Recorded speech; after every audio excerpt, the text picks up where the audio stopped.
আসসালামু আলাইকুম। আজকে এই মজাদার ভর্তা রেসিপিটি শেয়ার করব, তো চলুন দেখিয়ে নিই রেসিপিটা।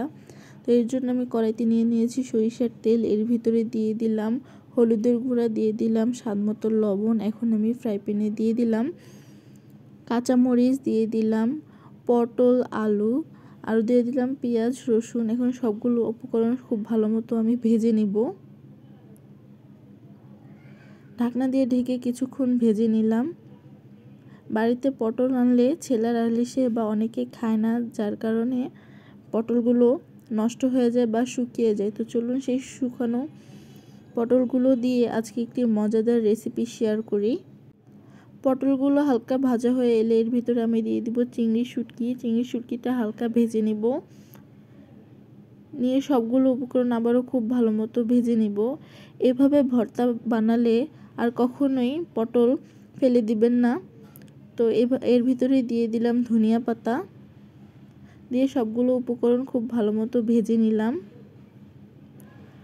ভেজে নিয়ে এখন আমি শিলপাটার মাধ্যমে ভর্তাটা বানিয়ে নিব। খুব ভালো মতো আমি ভর্তাটা বেটে নিচ্ছি। এভাবে ভর্তা বানিয়ে খেলে ভুলতে পারবেন না, এতই মজাদার একটি ভর্তা। আপনারা সবাই বাসায় বানিয়ে দেখতে পারেন। ছোট বড় সবাই পছন্দ করবে এমন একটি ভর্তা।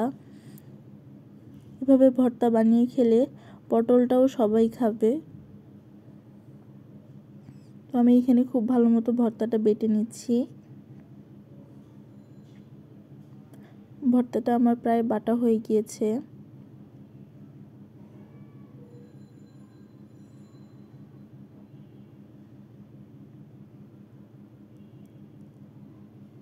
এই তো ভর্তাটা আমার প্রায় বাটা হয়ে গিয়েছে। এখন আমি ভর্তাটা তুলে নিব।